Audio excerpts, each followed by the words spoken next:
मुहर्रम में देख ले साहब, डीजे डीजे बजाना, बिंजू बजाना, ताजिया घुमाना, निशान लेके जाना, ये सारी चीजें शियत है, राफिजियत है, उसका इस्लाम और सुन्नत से कोई ताल्लुक नहीं है। नफ्स की पैरवी करते हुए लोगों ने ताजिया बना के घुमाना शुरू किया, इमाम बाला बनाना, ये राफिजियत का तरीका है। अहले सुन्नत व जमात में उस इमाम बाले पे सीढ़ी लेके जाना, फातिहा पढ़वाना, आला हजरत उसे नाजायज लिखा है, शियाओं का काम है, राफिजी का काम है। ढोल बजाना ये शैतानों का काम है। हमारी नमाज से काफिर खुश नहीं होता, हमारे रोजे से काफिर खुश नहीं होता, हमारे हज से काफिर खुश नहीं होता, पर हमारे डीजे से खुश होता है, हमारे मुहर्रम से खुश होता है, हमारे ताजिया से खुश होता है, हमारे निशान से खुश होता है। क्यों होता है? क्योंकि वह आदमी सोचता है कि हमारे काम की तरह इसका काम हो गया, इनका यह काम मुझसे मेल खाता है। वह भी अपने मन से बनाता है, अपने मन से घुमाता है, अपने मन से पानी में डाल देता है। हमारी नमाज तो उसकी तरह नहीं है, रोजा तो उसकी तरह नहीं है, हज तो उसकी तरह नहीं है। अलबत्ता शरीरों ने मुहर्रम की जो नई शक्ल बना दी है, ताजिया घुमाना, निशान घुमाना, शराब पीना, डीजे बजाना, बिंजू बजाना, घुमाना फिराना, पैसा लेना, मिन्नतें मंगवाना और मसनूई करबला में दफन कर देना, ये काम हिंदुओं से मेल खाता है, काफिरों से मेल खाता है। वह भी अपने हाथ से बनाया, घुमाया फिराया, दूसरों से पैसा लिया, वो भी जाके पानी में दफन कर दिया। और तुमने भी अपने हाथ से बनाया, उसे घुमाया फिराया, पानी डलवाया, नारियल फड़वाया, मिन्नतें मंगवाया, पैसा लिया, फर्जी करबला में दफन किया। इसीलिए काफिर मेरी नमाज से खुश नहीं होता, रोजा से खुश नहीं होता, अजान से खुश नहीं होता, हमारी जहालत से खुश होता है। मेरा यह काम उसके काम से मेल खा गया। आला हजरत ने कहा है, अपने घर में फातिहा पढ़, अपने घर में सबील लगा, अपने घर में फातिहा पढ़, हुसैन आजम का जिक्र कर, शहीदाओं का शोहदाए करबला की महफिल मुनक़्क़िद कर, वरना इन काफिरों की नकल करते हुए फर्जी इमाम बाला बनाना, वहां तबर्रुक लाना, वहां निशान को कपड़ा पहनाना, वहां छुरी डलवाना, वहां साहब तरह तरह के बैग बांधवाना, घुंघरू बांधवाना, ये सब राफिजियत वाला काम, जहालत वाला काम, बिदअत वाला काम, ये हिंदुओं से मेल खाता है। मिटा दे उन सारे कामों की जड़ों को, अजान दे, नमाज पढ़, हज कर, ज़कात दे, हुसैन आजम की महफिल मुनक़्क़िद कर। जब हुसैन का चर्चा होगा, जहालत मिटेगी, सुन्नतों का राज कायम होता चला। जहालत को मिटा दे, बिदात को मिटा दे, शरारत को मिटा दे, हिंदुआना फेल को मिटा दे। इमाम हुसैन मेरे लिए मॉडल है। मॉडल है, सिर्फ ताजिया बनाना नहीं है, बत्ती बनाना नहीं है। जो मौलवी इसे जायज कहता है, उस मौलवी को शर्म आनी चाहिए। मस्जिदों में 5 जुम्मन है, 95 बेनमाजी है, उस पर जोर नहीं देता। वह ताजिया एक जाहिलाना काम है, उस पर जोर देता है। क्यों ताजिया है, क्यों घुमाना है, क्यों मुकाबला करना है? इसीलिए हर साल मुहर्रम में लोग कटते हैं, हर साल लोग डीएम के दरवाजे पे जलील होते हैं। मैंने अपनी आंखों से देखा, मुसलमानों के 2 गुट आपस में लड़ गए। मैं सुबह फजर के बाद जब टहलने निकला, मैंने डीएम के डेरा पे देखा कि मुसलमानों की एक बड़ी तादाद है जो डीएम के दरवाजे पर दिन के 10 बजने का इंतजार कर रहा है। वह सुबह के 5 बजे से रात के 3 बजे से बैठे हुए हैं। क्यों? वह दोनों एक गांव के थे, अलग अलग मोहल्ले के थे। मुहर्रम के नाम पे आपस में जंग कर लिया है, एक दूसरे को काट दिया है, एक दूसरे का खून बहा दिया है। अब एक काफिर के दरवाजे पर बैठकर वह 5 घंटे तक रहमो करम की भीख मांग रहा है। क्यों ऐसी जहालत वाला काम किया? साहब ये तार है, ये तार कटेगा, ताजिया नहीं झुकेगा। नफ्स की गुलामी जहां होगी वहां कत्ल होगा, तलवार चलेगी, जहालत होगी, मुहर्रम की जंग साल भर तक चलेगी।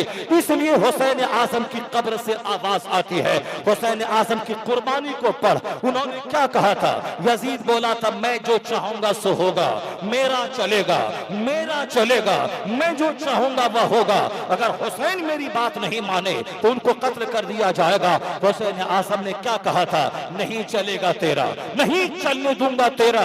मेरा नाना लाजवाब, नाना की शरीयत लाजवाब, नाना का कानून लाजवाब, तू उसे दागदार करना चाहेगा, नहीं चलने दूंगा।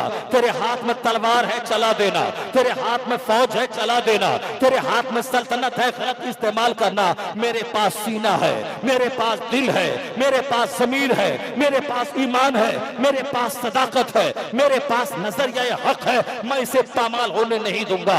गर्दन पे तेरा कब्जा हो सकता है, तू तलवार चला लेना, मेरा हाथ नहीं ले पाएगा, मैं सपोर्ट नहीं करूंगा। यजीद और हुसैन में यही जंग थी। यजीद कहता था, क्यों नहीं सपोर्ट करेगा?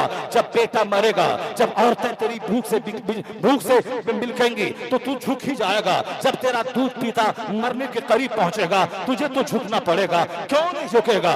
मैं इस शाम का पहलवान तेरे मुकाबले में खड़ा कर दूंगा, इराक का पहलवान ला दूंगा। यजीद ने 22,000 की फौज खड़ी कर दी। हुसैन टहल के हाथ दे दे। यजीद ने पानी पे पहरे बैठा दिए ताकि हुसैन बाल बच्चों की प्यास का ख्याल करके वह मुझको सपोर्ट कर दे। जंग यही थी कि हुसैन मुझको सपोर्ट कर दे, हुसैन अपना हाथ दे दे, वह मेरी बैत कर ले, मुझको मान ले, ताकि मैं बहुत दिनों तक लंबी पारी में खेलो, लंबे दिनों तक मैं अपनी सल्तनत करो। और हुसैन ही में वो बल और दम है जो मेरे खिलाफ आ सकता है।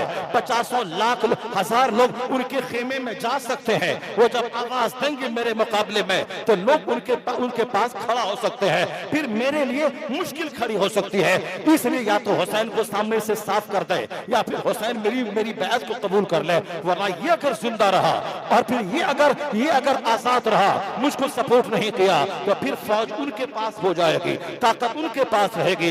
इसलिए हर बादशाह का मजाज होता है, मैं जब बादशाह बना हूं तो मेरा जो मुखालिफ है उसको मैं जेर कर दूं ताकि मेरी राह में रुकावट ना रहे। तो सबसे बड़ी रुकावट यजीद की निगाह में हुसैन की जात थी। अब्दुल्ला इब्ने अब्बास भी थे, अब्दुल्ला इब्ने जुबैर भी थे, अब्दुल्ला इब्ने उमर भी थे, और उन लोगों से उतना खतरा उनको नहीं था। खतरा सिर्फ हुसैन इब्ने अली से था। ये जिस दिन करवट लेंगे मेरी सल्तनत तो मिट्टी में मिल जाएगी। इसीलिए वो चाहता था हुसैन सपोर्ट कर दे, फिर कौन रह जाएगा मेरा मुखालिफ। मैं बहुत दिनों तक हुकूमत करूंगा, जैसे चाहूंगा जीऊंगा, शराब पीऊंगा, नमाज छोड़ूंगा, जो मनमाने ढंग से जीऊंगा। हुसैन आजम ने कहा ऐसा नहीं होगा, मैं जब तक जिंदा हूं ऐसा नहीं होने दूंगा। कानून चलेगा खुदा का, आइन चलेगा खुदा का, उसूल चलेगा खुदा का। कुरान के खिलाफ कोई नजरिया नहीं, हदीस के खिलाफ कोई नजरिया नहीं, कानून चलेगा वही। सिद्दीक उमर ने जिस पे अमल किया, उस्मान अली ने जिस पे अमल किया, बड़े भाई हसन ने जिस पे अमल किया, इन खुलफा राशिदीन के खिलाफ कोई नया नजरिया नहीं चलेगा। यजीद ने कहा कैसे नहीं चलेगा? यजीद ताकत के गुरूर में डूबा था, हथियार के गुरूर में डूबा था, जैसे आज भी ताकत के नशे में डूबता है। तो 100 करोड़ मेरा है या 20 करोड़ क्या कर लेगा? मैं जो चाहूंगा सो कर लूंगा, मैं जैसे जीऊंगा, इसको तो मैं अपाहिज और गूंगा बना दूंगा। मेजॉरिटी मेरे पास है, ताकत मेरे पास है, मैं जो चाहूंगा सो कर लूंगा। मेरे मुकाबले में जो खड़ा हुआ मैं उस पर फला चीज उसको केस डाल दूंगा, उसे जेल में डाल दूंगा। यानी एक बेहंगम हुक्मरां का यही मजाज होता है। यजीद उसी आमिराना चाल चल रहा था, यानी बदमस्त हाथी की तरह झूमता था कि हुसैन या तो बैत कर ले ताकि फिर किसी को बैत करने में कोई उज्र न रहे, सारे लोग उसको मान ले, या फिर हुसैन रास्ते से साफ हो जाए ताकि मैं आजादाना ढंग से मैं जियूं। हुसैन आजम ने समझ लिया कि अब मेरा मदीने में रहना, मैं आराम से रहना एक ऑप्शन था। यजीद को सपोर्ट कर दे, मदीने का गवर्नर बन जाए, हर महीने 2 लाख रुपए 2 लाख दिरहम मुझको देगा, आराम से खाएंगे पिएंगे, बाल बच्चों के साथ रहेंगे, नमाज पढ़ेंगे, मस्जिद नबी में नमाज पढ़ाएंगे, फिर मर जाएंगे, बकी शरीफ में दफन हो जाएंगे। एक ऑप्शन ये था, आराम से जीना, खाना पीना, एक जालिम को सपोर्ट कर देना, जालिम की मदद कर देना। हाँ मैंने तुझको बादशाह मान लिया, फिर वह गवर्नर बन जाते मदीना के, आराम से खाते पीते, आराम से खाते पीते और दुनिया से चले जाते। क्योंकि जो मौत का वक्त मुतय्यन है उससे 1 मिनट पहले आगे वो जा भी नहीं जा सकते थे, चाहे आराम से घर में रहे चाहे मैदान जंग में जाए। मौत का जो वक्त मुतय्यन है उससे 1 सेकंड भी आगे जा नहीं पाते, कुदरत का कानून है। फैज़ा जा अजलहुम ला यस्तखिरून साअतन व ला यस्तक़दिमून। जब मौत आती है तो एक लम्हा के लिए न आगे होता है न पीछे होता है।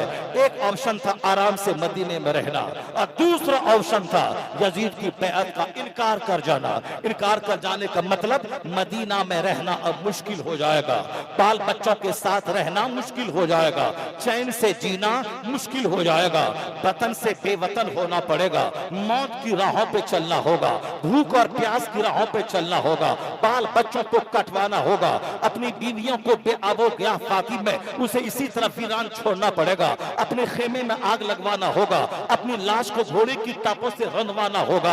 यह 2 ऑप्शन था। एक ऑप्शन था आराम से खाना पीना, मदीने में रहना, यजीद को मान लेना, और दूसरा ऑप्शन था जालिम की हिमायत नहीं करके मुसीबतों से टकरा जाना, मौत से टकरा जाना, मौत की आंखों में आंखें डाल देना। हुसैन आजम के सामने दोनों ऑप्शन था। यही ऑप्शन इमाम हसन के सामने भी था।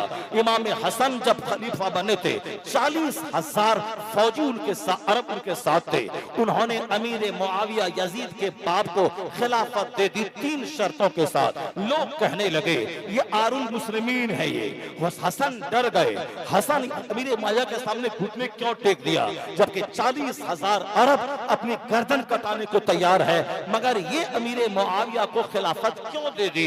ये शेम है, मुस्लिम समाज के लिए आर है। हम लोग इनके नाम पे गर्दन कटाने वाले थे और ये अमीर मुआविया के सामने सरेंडर कर गए। ये आरुल मुस्लिमीन कहने लगे, मुसलमानों के लिए शर्म है, ये शेम शेम कहने लगे। इमाम हसन ने क्या कहा था कि अल आर खैरुम मिनन नार, या जिंदगी के हर पहलू में एक तरफ हराम की दौलत से अरबपति बनना और एक तरफ हलाल का 1 रुपया कमा के सर ढको तो पांव खोलना, पांव ढके तो सर खुलना। एक दो ऑप्शन जहां हो वहां जिसकी निगाह जन्नत पर रहेगी, जिसकी निगाह कयामत का एक दिन जो 50,000 साल का है उस पर जिसकी निगाह रहेगी। यह दुनिया का 100 साल 1 सेकंड है।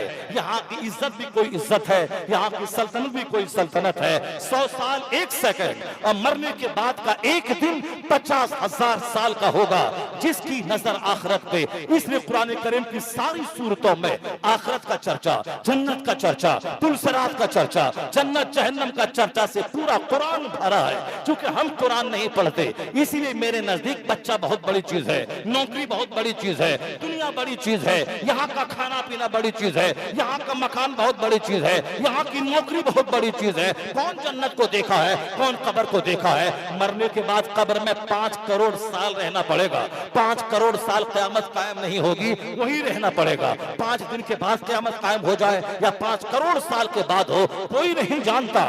कब्र की मंजिल, मैदान महशर की मंजिल, जहां का एक दिन का मिकदार हो 50 अल्फ सना, एक दिन 50,000 साल के बराबर है। जिसकी नजर आखिरत पे, जिसकी नजर आलम बरज़ख पर, जिसकी नजर मैदान महशर की गर्मी पर, जमीन तांबे की सवानेज़े पे आफताब होगा, बंदा नाक और गर्दन तक पसीने में डूबा रहेगा, सिवाय अल्लाह के अर्श के किसी दरख्त का साया ना होगा, कोई पुरसाने हाल ना होगा।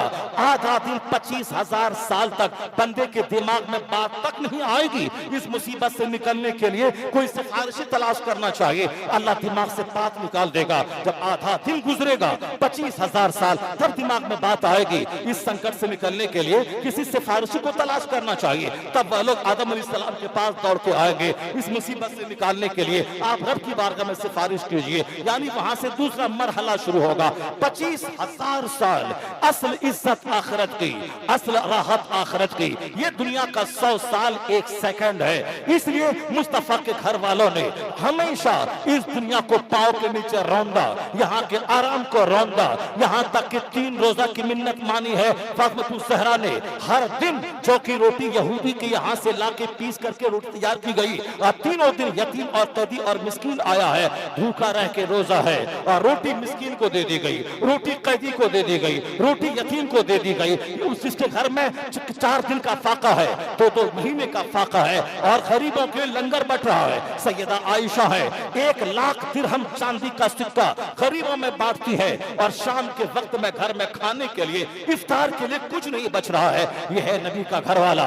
इन्होंने हमेशा आखिरत का चर्चा, जन्नत का चर्चा, महशर का चर्चा किया। हुजूर ने फातिमा ज़हरा से कहा था, बेटी फातिमा, दुनिया में जो मांगना है मुझसे मांग ले, कयामत के दिन कोई तेरा पुरसाने हाल न होगा। क्या मतलब? अपनी उम्मत को पैगाम देने के लिए कि दुनिया का मकान, दुनिया की गाड़ी, दुनिया का बच्चा, दुनिया की बीवियां तुझे काफिर न बना दे, तुझे जहन्नमी न बना दे। अपने बाल बच्चों की मोहब्बत में हरामखोर न बन जाओ, जब तुम असल इज्जत वहां की है। इसलिए भूखा रहना, घर में 4 दिन का फाका रहे, और हराम के करोड़ों को गले मत लगाना। हलाल का 1 रुपया हराम के करोड़ों पे भारी है। यही पैगाम फातिमा ज़हरा ने अपनी जिंदगी में दिया, यही मौला अली ने दिया। मौला अली के पास एक बार दुनिया सज धज के आई थी। आपने कहा तुझको तलाक दिया, मैंने तुझको तलाक दिया, मैंने तुझको तलाक दिया। किसी ने पूछा बाबा किसको तलाक दिया? तो मौला अली कहते दुनिया सज के आई थी, कह रही थी मुझको कबूल कर लीजिए, मगर मैंने दुनिया को तलाक दे दिया, मैंने तलाक दे दिया। मौला अली ने दुनिया को तलाक दिया। इमाम हसन ने उससे निकाह नहीं किया, इमाम हुसैन ने निकाह नहीं किया, इमाम हसन भी तंगियों में रहे। इमाम हसन ने क्या कहा, हाँ हाँ मैं आरुल मुस्लिमीन हूं ना, तुम्हारे कहने के मुताबिक ये आर नार से बेहतर है, यानी दुनिया की शर्मिंदगी आखिरत की शर्मिंदगी से बेहतर है, दुनिया की आर आखिरत की नार से बेहतर है। यही फॉर्मूला हमारे लिए भी, आखिरत की इज्जत दुनियावी इज्जत से प्यारी होनी चाहिए, आखिरत की जन्नत दुनियावी इख्तिदार से प्यारी होनी चाहिए। जब से हम जलील हो गए, जब से दुनिया प्यारी रही, बाल बच्चा प्यारा रहा, बीवी का शौक पूरा करना प्यारा रहा, मेरा चेहरा मैला हो गया, मेरा दिल सुकून से खाली हो गया, दुनिया भी गई आखिरत भी गई। इमाम हसन ने कहा था आखिरत और दुनिया में जब टकराव हो और दोनों में से एक ऑप्शन को मानना पड़े तो आखिरत वाले ऑप्शन को मान लेना। इमाम हसन ने खिलाफत दे दी, लोग चीखते रहे, चिल्लाते रहे, आर कहते रहे, मगर आपने उनकी कोई परवाह नहीं की। सारी जिंदगी इबादत में, तन्हाई में, गोशा नशीनी के साथ गुजार दी, दोबारा कभी खिलाफत की तरफ पलट के नहीं देखा।